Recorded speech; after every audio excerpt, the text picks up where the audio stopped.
Fala galerinha do Motiva, tudo bem com vocês? Professor Paulo Ricardo na área.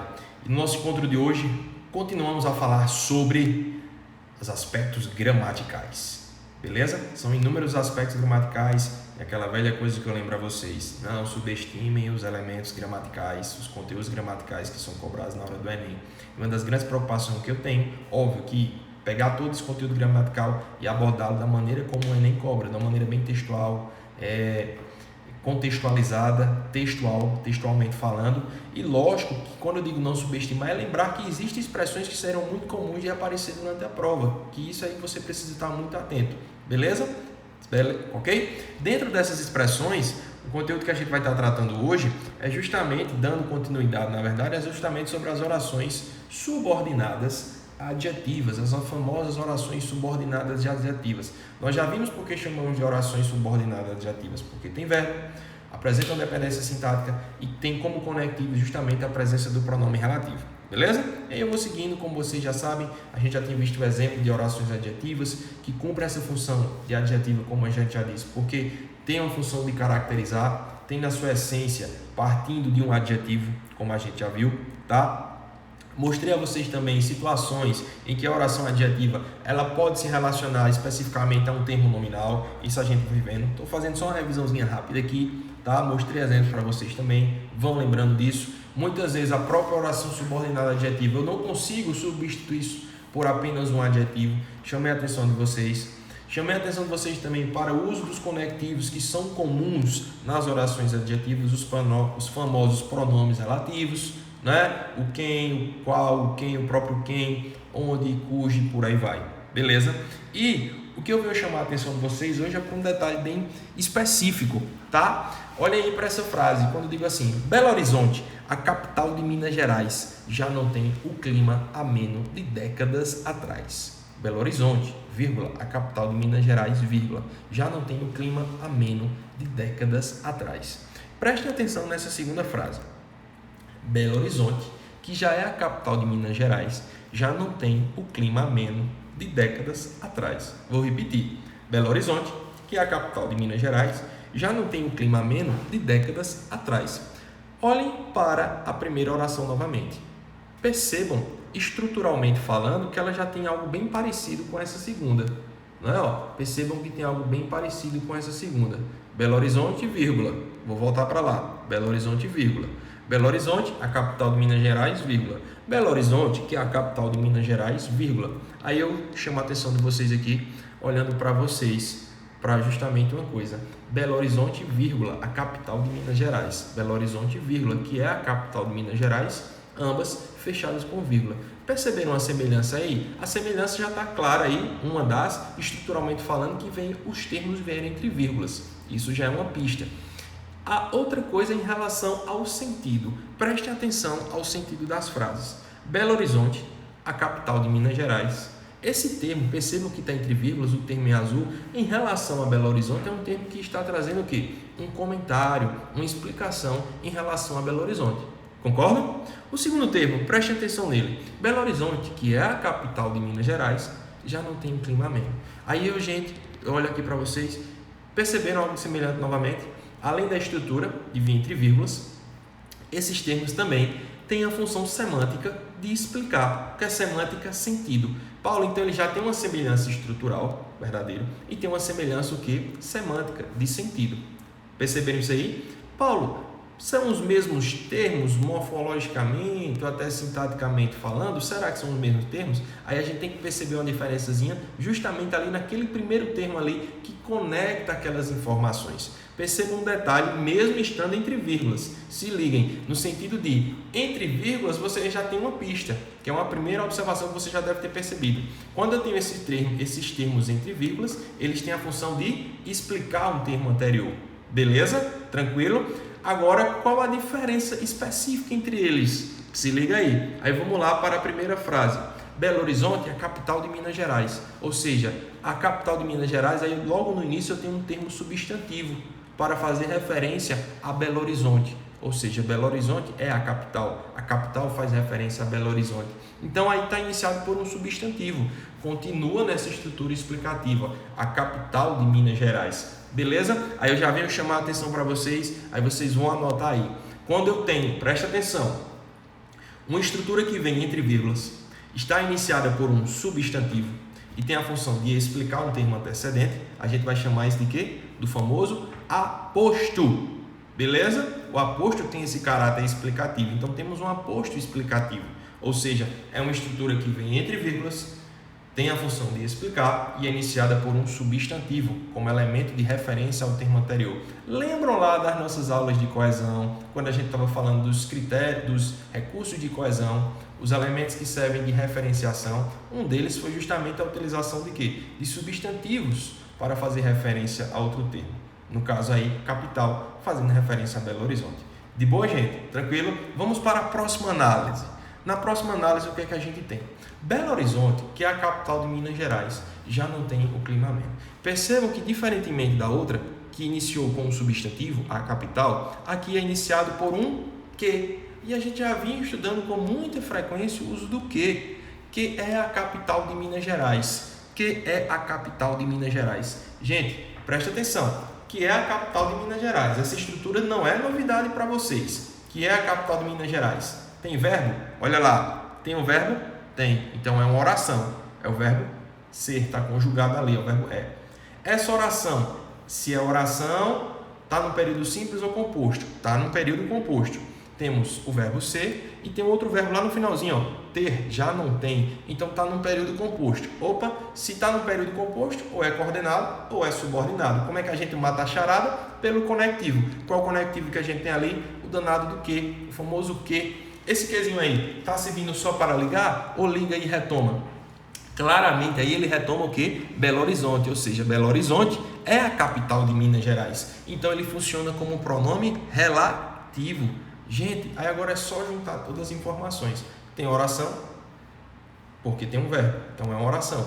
É uma oração que depende da outra para ter sentido, ó, que é a capital. Sintaticamente ela depende da outra, então é uma subordinada. E é iniciada por um pronome relativo, então a gente tem aí uma oração subordinada adjetiva. E percebam que lá no início vocês viram, ele tem o mesmo efeito semântico. Qual é o efeito semântico? De explicar. Então a gente vai ter uma oração subordinada adjetiva explicativa. Não se assustem com o nome, como eu já disse a vocês. O nome é sempre consequência do processo. Oração porque tem verbo, subordinada porque depende, adjetiva porque funciona como adjetivo. Ó, toda aquela estrutura que é a capital caracteriza Belo Horizonte, por isso que é um adjetivo. Beleza, gente? Tranquilo? Que é a capital, está caracterizando, é adjetiva. E agora explicativa porque vocês viram que ela está vindo entre vírgulas explicando um termo antecedente. Ele explica o que é Belo Horizonte, o que é Belo Horizonte, quem é Belo Horizonte. Beleza, gente? É a capital. Então aí eu tenho uma estrutura chamada de oração subordinada adjetiva explicativa. Ou seja, trocando em miúdos, tem a mesma função de um aposto explicativo. Oração subordinada adjetiva explicativa. Aposto explicativo. Qual a diferença entre eles? Justamente a presença ou não do conectivo que. Um inicia-se com o conectivo que, como vocês estão vendo aí. A outra estrutura inicia com um substantivo. Aí agora eu vou fazer uma ponte com a parte de redação. Falamos muito sobre estruturas explicativas na redação. Lembrem aí, com certeza, lá no momento da construção do detalhamento na proposta de intervenção, eu sempre chamo a atenção de vocês. Um dos critérios que o Enem considera como detalhamento no momento da formação, da construção do detalhamento, é justamente de estruturas explicativas. E eu sempre falava disso, ó. No agente, coloca um aposto explicativo. No agente, traz uma oração adjetiva explicativa. E tem outras várias estruturas explicativas, como o uso do pois, do porquê. Lembram disso? Então agora a gente entende um pouquinho mais com propriedade. Mais à frente a gente vai voltar com essa ideia dos apostos explicativos, das orações adjetivas aplicadas muito à redação. Beleza? E agora, ou seja, um recurso gramatical que eu estou estudando agora com mais especificidade, mas que é tranquilamente praticado e aplicado na famosa redação. Beleza, gente? Tranquilo? Bacana? Tudo okzinho aí? Seguindo aqui a minha análise, qual é a outra, vamos dizer assim, novidade que eu venho chamar a atenção para vocês? Comparando agora essa estrutura, que aí ela é explicativa, Belo Horizonte, que é a capital de Minas Gerais, como eu já disse, oração subordinada, adjetiva explicativa. Comparando com essa aí, estruturalmente falando, são bem parecidas, concordam? Que se dedica e que é a capital de Minas Gerais. Ambas são orações subordinadas adjetivas. A diferença é que nós já vimos que essa é uma explicativa, porque literalmente está explicando um termo antecedente. Paulo, essa aqui tem uma estrutura muito próxima. Qual a diferença? Basicamente essa presença ou não da vírgula. Aí, gente, já tem uma pista muito interessante para uma divisão, uma categorização das orações subordinadas adjetivas. Vão existir as explicativas e vai existir outro tipo, beleza? Aí eu venho para mostrar para vocês esse caso aí. Prestem atenção. Aí diz assim: mandei um telegrama para meu irmão que mora em Roma. A primeira frase. A segunda, acabou repetindo o número 1, mas a segunda frase aí diz assim: mandei um telegrama para meu irmão que mora em Roma. Percebam, preste atenção. Ambas são orações subordinadas. Por que orações subordinadas? Porque tem um verbo, morar. São dependentes de outra estrutura sintática, por isso subordinadas, e são adjetivas, porque caracterizam o termo antecedente. Eles estão caracterizando quem? Quem é que mora em Roma? O irmão. E estão iniciados por um pronome relativo. Beleza, gente? Entenderam isso aí? Continuam sendo orações subordinadas adjetivas, mas qual a diferença clássica entre elas? Uma tem a vírgula e a outra não. Quando eu digo diferença clássica, é visualmente falando, estruturalmente isso já está bem claro. Mas essa presença ou não da vírgula, é isso que você tem que prestar atenção, ela vai alterar o sentido, certo? Lógico que essa presença ou não da vírgula é muito fruto da minha intencionalidade do que eu quero dizer. Então, a vírgula ou não, aí ela tem um efeito de sentido muito forte, não é só puramente um elemento estrutural. Vamos lá. Vocês lembram que lá na oração subordinada adjetiva, quando a gente utilizou a vírgula, teve um caráter o quê? Explicativo. E quando eu não uso a vírgula, essa é a questão. Quando não usamos a vírgula, o que é que a gente tem? Tem um caráter, gente, mais restritivo. Beleza? Presta atenção. Mandei um telegrama para meu irmão, que mora em Roma. Quando eu não uso a vírgula, gente, o que é que dá a entender? Que ela tem mais de um irmão. E ela enviou a carta para aquele irmão, especificamente, que mora em Roma. Entenderam aí? Mandei um telegrama para meu irmão, que mora em Roma. Aquele irmão, especificamente, que recebeu a carta, mora em Roma. Beleza? Mandei um telegrama para meu irmão, que mora em Roma.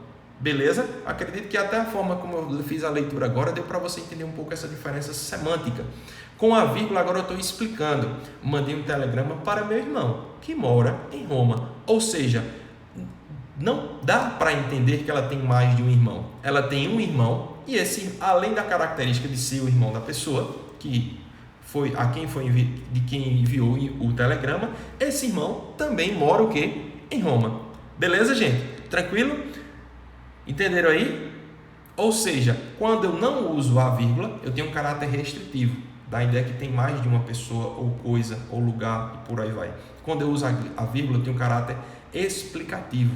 Beleza, gente? Tranquilo? De maneira bem clara e objetiva, o que é que a gente tem?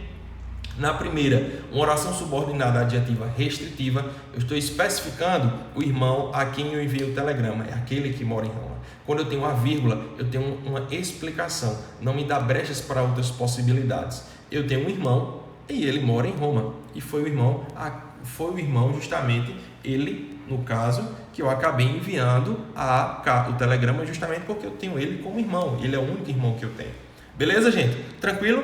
E para fechar de maneira muito clara e pontual, a dica estruturalmente, visualmente falando, vocês já percebem, tá? Tendo a vírgula, temos um caráter explicativo. Não tendo a vírgula, temos um caráter restritivo sobre as orações subordinadas, adjetivas. Beleza, gente? Tranquilo? Então, era isso. Um grande abraço, muito bom revê-los e até a próxima. Valeu!